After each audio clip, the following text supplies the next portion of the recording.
আসসালামু আলাইকুম। দেশের যে প্রান্ত থেকে দেখতেছেন, ভিডিওর শুরু থেকে শেষ পর্যন্ত দেখেন। যারা আমাদের হোয়াটসঅ্যাপে কানেক্ট নাই, ইউটিউবে কানেক্ট নাই, তারপরে ফেসবুক পেজে কানেক্ট নাই, দয়া করে কানেক্ট হয়ে যাবেন। আপনার জন্যই ভালো হবে। আমি আপনাকে বলতেছি না আমাদের সাথে কানেক্ট হইলেই পাসপোর্ট জমা দিতে হবে।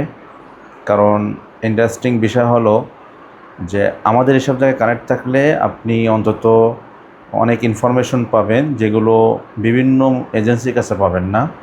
যেটা সঠিক তথ্য, সঠিক কথাগুলা, ভিসা সংক্রান্ত কম বেশি অনেক কিছুই আপনি জানতে পারবেন, শিখতে পারবেন। এই জন্য আপনাকে কানেক্ট থাকতে বলা হয়েছে।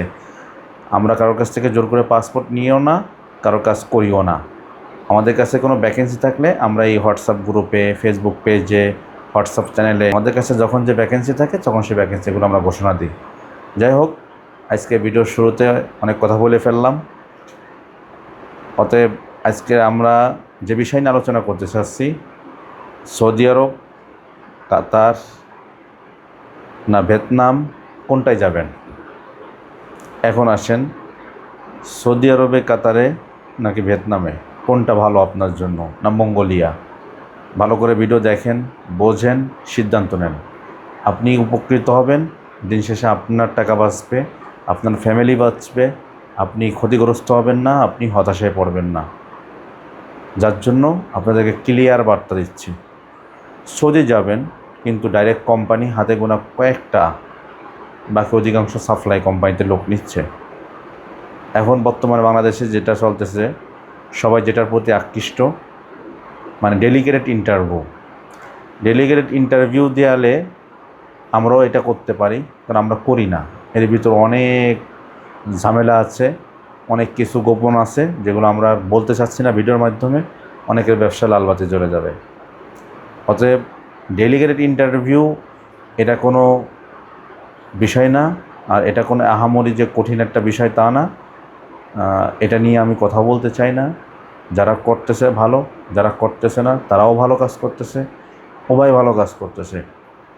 অতএব এতটুকু বলতে পারি, যারা যে দেশে যাবেন বা যে দেশের বিষয় বুঝবেন, শুনবেন, দেন ফাইনাল সিদ্ধান্ত নেবেন। আপনি বিদেশ যাবেন, আপনার আগে বুঝতে হবে আপনি সৌদি আরবে যাবেন। সৌদি আরবের বিষয় কীভাবে বুঝবেন যে আপনি কী কাজে যাচ্ছেন, এটা আপনার যাচাই করতে হবে। আপনাকে যে কাজে কথা বলছে সেই কাজে উল্লেখ আছে কিনা ভিসাতে, বা আপনি 3 মাসের ফ্রি ভিসায় যাচ্ছেন কিনা। যার পর আপনাকে বলতেছে আকামা করে দিবে, আদৌ করে দিচ্ছে না। আপনাকে ভালো কাজ দিবে, আদৌ দিচ্ছে না। আপনি হতাশ, দিন শেষে আপনি ক্ষতিগ্রস্ত। একটা ইন্টারেস্টিং গল্প আছে একজনের, সেটা না বললেই নয়। গত 2 দিন আগে আমার কাছে হঠাৎ করে রাত 12:30টার সময় কল আসে। আমি তখন ঘুমাই গেছি। ঘুমাই যাওয়ার পরে আমি কয়েকবার ফোন আসার পর আমি রিসিভ করছি, ঘুমের ঘরেই রিসিভ করছি। পরে উনি সৌদি আরবে থাকেন, উনি ওনার এলাকার একজন ভাইয়ের মাধ্যমে উনি বিদেশ গেছে, সৌদি আরবে গেছে। সেও সৌদি আরবে থাকে। ওনার কাছ থেকে 5,20,000 টাকা নিয়েছেন। মানে আপনাদের জানার দরকার এই জন্য যে আসলে মানুষের সাথে কত ধরনের প্রতারণার শিকার হচ্ছে, কত ধরনের প্রতারণা হচ্ছে। এরপর ওনাকে ভিসা দিছে 3 মাসের ফ্রি ভিসা, যেটাকে আপনারা বলেন ফ্রি ভিসা। 3 মাসের ভিসা দিচ্ছে। যাওয়ার পরে ওনাকে এয়ারপোর্ট থেকে কেউ রিসিভও করি নাই। যে লোক ওনার এলাকার সেই লোকও রিসিভ করতে আসে নাই, ওনার সাথে আজও পর্যন্ত দেখা হয় নাই। এবং উনি আজকে প্রায় 5 মাস ধরে সৌদিতে বিভিন্ন জায়গায় কাজ খুঁজে খুঁজে কাজ করতেছে, কিন্তু বেতন পাচ্ছে না। উনি আমার কাছে ফোন দিয়ে কান্নাকাটি, ভাই আমাকে একটু হেল্প করেন। পরে ওনার সব কিছু আমি শুনলাম। শোনার পর আমি ওনাকে পরামর্শ দিলাম যে ভাই দেখেন, আপনি যে ভিসায় গেছেন, এই ভিসা যত সময় পর্যন্ত আপনাকে মানে কনভার্ট করার জন্য অনুমোদন দেবে না কফিল, তত সময় পর্যন্ত আরেকজন তলব দিতে পারবে না। এখন আপনার যে তলব আরেকজন কফিল দিবে, উনি যদি অ্যাকসেপ্ট না করে, তাহলে আপনি কিভাবে অন্য আইডি চেঞ্জ করবেন? এখন আপনার কিভাবে সহযোগিতা করব? এই জায়গাগুলোতে মানুষ আমরা আটকে যাই।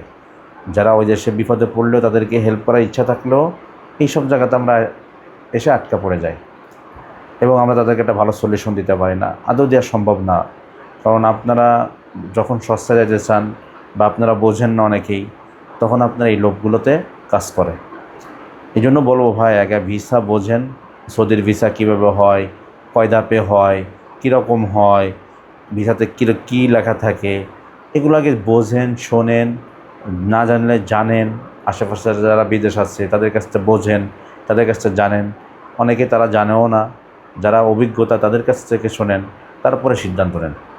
এটা সৌদির বিষয়। কাতারের বিষয়, কাতারের 95% কোম্পানি হলো সাপ্লাই কোম্পানি।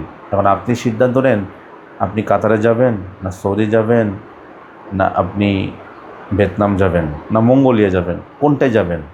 হতাশ। আমি আপনাকে পরামর্শ দিচ্ছি, আমার এই ভিডিওটা শুরু থেকে শেষ পর্যন্ত দেখেন, তাহলে আপনি হতাশ শেষ হয়ে যাবে ইনশাআল্লাহ।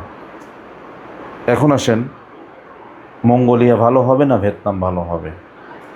ভাই ভিয়েতনাম তো একটা বাজে দেশ, ভাই ভিয়েতনাম তো গরিব দেশ, ভিয়েতনামের লোক তো মালয়েশিয়ায় কাজ করে, ভাই অমুক দেশের লোক তো অমুক জায়গায় এসে কাজ করে, ভাই দুবাইতে এসে ভিয়েতনামের লোক কাজ করে, ভাই কাতারে এসে ভিয়েতনামের লোক কাজ করে। মানে এটাও একটা অপরাধ হয়ে গেছে এখন আপনাদের কাছে। আপনারা আদেও বোঝেন না, আপনাদের কমন সেন্স বলতে কিছু নাই, এটাই বোঝায়। বিদেশ সংক্রান্ত আপনি বোঝেন না, তার এটাই হলো মানে জ্ঞান স্বল্পতার পরিচয় দেওয়া হয়। এটাই আগে ভালো করে বোঝেন। ভিয়েতনামের লোক মালয়েশিয়ায় কাজ করবে এটা অস্বাভাবিক কিছু না। সার্বিয়ার লোক জাপান জার্মানে যে কাজ করে, সার্বিয়ার মতো দেশে, সার্বিয়ার অর্থনৈতিক অনেক চাঙ্গা, তারপরও সার্বিয়ার মতো দেশের লোক, ইউরোপের দেশ, নন চেঞ্জেন দেশ সার্বিয়া, সেখানের লোকজন জাপান জার্মান অন্য দেশে যে কাজ করে, তারা নিজের দেশে কাজ কম করে। এখন আসেন যে আপনারা যে ভিয়েতনাম বলেন যে ভাই ভিয়েতনামে তো মানুষ খেয়ে ফেলে, ভিয়েতনামে তো ভাই মানুষ যে বিপদে পড়ছে বাংলাদেশে ফেরত আনছে পররাষ্ট্র মন্ত্রণালয়। অবশ্যই এটার ভিডিও আপনারা দেখেন, এবং এটা যখন সামনে আসে তখন দেখে আপনি হতাশ। আজকের ভিডিওতে ক্লিয়ার হন। আমি আপনাকে গ্যারান্টি দিয়ে বলতেছি, ওপেন চ্যালেঞ্জ করে বলতেছি, যদি কোনো ব্যক্তি আমার কাছে ফাইল জমা করেন ভিয়েতনামের জন্য, যদি কোনো ব্যক্তি আমার কাছে ফাইল জমা করেন, ফাইল জমা করার পরে বিদেশ গেছেন, ভিয়েতনামে গেছেন, সমস্ত প্রুফ রাখবেন। যার পর থেকে নিয়ে আপনাদের সাথে যে চুক্তি থাকবে, 2 বছরের টিআরসি, থাকা খাওয়া কোম্পানির, বেতন 50,000 টাকা, এবং আপনি ডাইরেক্ট কোম্পানিতে জব করবেন।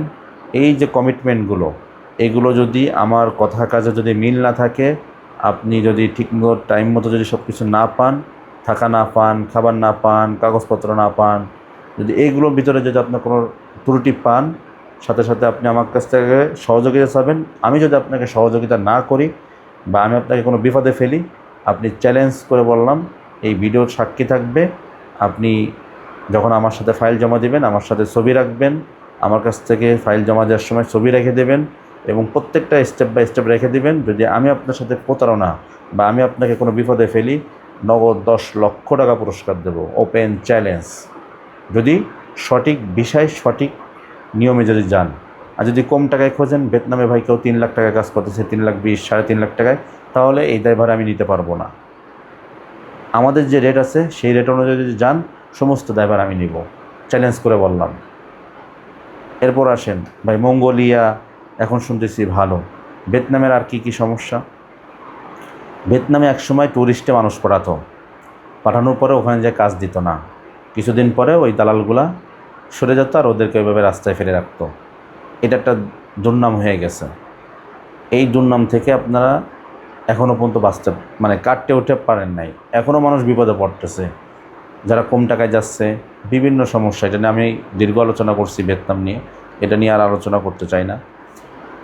এখন আসেন, ভিয়েতনাম না মঙ্গোলিয়া, সৌদি না কাতার? আমি আপনাকে বলবো, যদি ভালো থাকতে চান, ভালো কাজ জানতে চান, ভালো কাজে যাইতে চান, তাহলে আপনার জন্য ভিয়েতনাম। যদি নন স্কিল হন, স্কিল ওয়ার্কার যদি না হন, নন স্কিল হন, তাহলে আপনার জন্য ভিয়েতনাম বেস্ট। আর আপনি যদি স্কিল ওয়ার্কার হন, আপনার কাজের সার্টিফিকেট থাকে, এক্সপিরিয়েন্স সার্টিফিকেট, কাজের ভিডিও দিতে পারবেন 3 মিনিটের, তাহলে আপনার জন্য মঙ্গোলিয়া। মঙ্গোলিয়াতে স্কিল ওয়ার্কারদের অনেক মূল্য, কিন্তু নন স্কিল হইলে আপনার জন্য কপাল পোড়া। যারা মঙ্গোলিয়া যাবেন, ভিয়েতনামে যাবেন, সেম সুযোগ সুবিধা। মঙ্গোলিয়াতেও থাকা খাওয়া ফ্রি, ভিয়েতনামেও থাকা খাওয়া ফ্রি। মঙ্গোলিয়াতেও যে বেতন, এই জায়গায় জেনারেল ওয়ার্কারে যে বেতন পাবে, ওখানে স্কিল ওয়ার্কারে তার থেকে একটু বেশি বেতন পাবে। ভিয়েতনামে যারা নন স্কিল যে বেতন পাবে, ওখানে স্কিল ওয়ার্কার যা, সেই স্কিল ওয়ার্কারগুলো সামান্য কিছু বেতন বেশি পাবে। ডিফারেন্স এতটুকু। ওখানে নিয়মকানুন কড়াকড়ি বেশি, ভিয়েতনামে নিয়মকানুন কড়াকড়ি কম। মঙ্গোলিয়ায় আপনি 2 বছরের টিআরসি পাবেন না শুরুতে, এটা হলো বড় সমস্যা। এরপরে মঙ্গলে আরও কী সমস্যা আছে, আপনি যখন কনস্ট্রাকশন কাজের জন্য অ্যাপ্লাই করবেন, আপনারা অনেকেই জানেন না আপনি মঙ্গলের জন্য কনস্ট্রাকশন কাজে অ্যাপ্লাই করছেন, বাট আপনি জানেন না পরের স্টেপে কী হবে। আমি আপনাকে সঠিক তথ্যগুলো আমি দিচ্ছি আমার কাজের অভিজ্ঞতায়, কাজের এক্সপিরিয়েন্সে। যারা মঙ্গোলিয়ায় যাচ্ছেন, মঙ্গোলিয়ায় যাবেন কনস্ট্রাকশনে বা বিভিন্ন কাজের এক্সপিরিয়েন্সে যাচ্ছেন, হোটেলিয়ান বাদে, হোটেলিয়ানদের সুযোগ সুবিধা সব ঠিক আছে, যারা কনস্ট্রাকশন রিলেটেড, রোড কনস্ট্রাকশন যে কাজে যান, তাদের সবথেকে বড় সমস্যায় পড়তে হয় তাদেরকে কাজের হেল্পার দেয় না। মিস্ত্রি হেল্পার, মিস্ত্রি কাজ করতে হবে, আবার তাদেরকে টার্গেট দিয়ে দেয় এত সেমিস্টার কাজ আপনার শেষ করতে হবে, এত ইট গাঁথতে হবে, এত ইট আপনার প্লাস্টার করতে হবে এবং এত টাইমের ভিতর শেষ করতে হবে। আবার এই ভিয়েতনামের ডিউটি টাইম কম, মঙ্গোলিয়ার ডিউটি টাইম বেশি। এখন আপনি বলেন আপনার জন্য কোনটা ভালো? সৌদিতে সাপ্লাই কোম্পানিতে যাবেন, আপনি কাতারে সাপ্লাই কোম্পানিতে যাবেন, না আপনি মঙ্গোলিয়ায় যাবেন, না আপনি ভিয়েতনামে যাবেন? সিদ্ধান্ত এখন আপনার। আমি ডিটেলস প্রত্যেকটা দেশের বিষয়ে আলোচনা করছি সঠিক সিদ্ধান্ত নেওয়ার জন্য। আপনার এর উপরে পারফেক্ট আর কোনো বিষয় হয় না। আবারই বোঝেন সৌদিতে কী কী সমস্যা, সমস্যাগুলো বোঝেন, দেন আপনি এরপরে সিদ্ধান্ত নিন আপনার কোন দেশ বেস্ট। সৌদিতে আপনার যদি ফ্রি ভিসায় যান, যদি আপনার একান্ত বিশ্বস্ত লোক যদি না হয়, বিশ্বস্ত লোক হয়ে যদি আপনার সাথে 2 নম্বরই করে, তাহলে আপনি কাজ চেঞ্জ করতে পারবেন না, আকামা চেঞ্জ করতে পারবেন না, এই সমস্যাগুলো পড়বেন। 1 নম্বর সমস্যা। 2 নম্বর সমস্যা, কাজ পাইছেন বেতন পাচ্ছেন না। 3 নম্বর সমস্যা, আইডি চেঞ্জ করতে পারতেছেন না, আইডি করতে পারতেছেন না। এখন আসেন কাতারের সমস্যা। কাতারে আপনি গেছেন 3 মাসের ফ্রি ভিসা না, কাতারে গেছেন আপনি ফ্রি ভিসায়, মানে যে কোনো একটা কোম্পানিতে গেছেন, সাপ্লাই কোম্পানিতে কাজ করতেছেন অন্যের কোম্পানিতে। কোনো কোম্পানি ঠিকমতো বেতন দিচ্ছে, কোনো কোম্পানি দিচ্ছে না, আবার বেতন দিলেও কম দিচ্ছে, থাকা খাওয়া দিচ্ছে না। এখন আপনি বলেন কি করবেন? এখন আসেন মঙ্গোলিয়ার কী কী সমস্যা। মঙ্গোলিয়ার সমস্যা, আপনি কনস্ট্রাকশন কাজ জানেন, কাজের অভিজ্ঞতা আছে, আপনি যখন যাবেন আপনি হেল্পারও, আপনি আবারই মিস্ত্রিও। আবার আপনি যেটা সমস্যায় পড়বেন সেটা হলো আপনার টাইম বেঁধে দিবে কাজ করার জন্য, কাজ শেষ হবে না, আপনাকে আবারই কাজ করাবে, ওভার টাইম দিবে না। মঙ্গলে এইসব নিয়মকানুন খুব কড়াকড়ি। এরপর আপনাকে 3 মাসের টিআরসি দেবে ফার্স্টে, যদি আপনার কাজ 3 মাসের ভিতরে ভালো না দেখে 3 মাস পর আপনাকে ব্যাক। এরকম অনেক এজেন্সি থেকে ব্যাক আসতেছে, কিন্তু তারা এগুলো হাইড করতেছে। কিন্তু আমরা যাদেরকে নিই তাদেরকে পারফেক্ট সব কিছু বলে কয়ে শুনে তারপরে তাদেরকে পাঠাই, এবং যারা আমাদের যে কোম্পানিতে পাঠায় সেই কোম্পানিতে আমরা কথা কাজে মিল রেখে তারপর লোক পাঠাই। কারণ আমাদের কথা হলো মঙ্গলে যারা যাবে আমাদের কোনো যাত্রী যেন ব্যাক না আসে, এবং আমরা যাদেরকে যে কাজে দিব আমাদের কাজের সাথে লোক হেল্পার দিতে হবে। আপনি যে এজেন্সির মাধ্যমে যাবেন এগুলো ক্লিয়ার করে নেবেন ভাই, নাহলে আপনি ঠকবেন। এখন আপনাকে ক্লিয়ার করে দিলাম, আরও সহজ করে দিলাম। আর মঙ্গোলিয়া যারা যাচ্ছেন নতুন করে, আমাদের পূর্বের সিরিজগুলো দেখে নেবেন, কীভাবে ভিসা হয়, ভিসা চেক করবেন কীভাবে, ফ্যাক ভিসা চিনবেন কীভাবে, ওয়ার্ক পারমিট চিনবেন কীভাবে, সব ডিটেলস দেওয়া আছে ভিডিওগুলোতে। আর এই নিয়ে আর ভিডিও বানাতে চাই না। যারা মঙ্গলের জন্য সিদ্ধান্ত নেবেন, ভেবে চিন্তে সিদ্ধান্ত নেবেন, সমস্ত ক্লিয়ার করে দিলাম, সমস্যা ভালো গুণ সব কিছুই।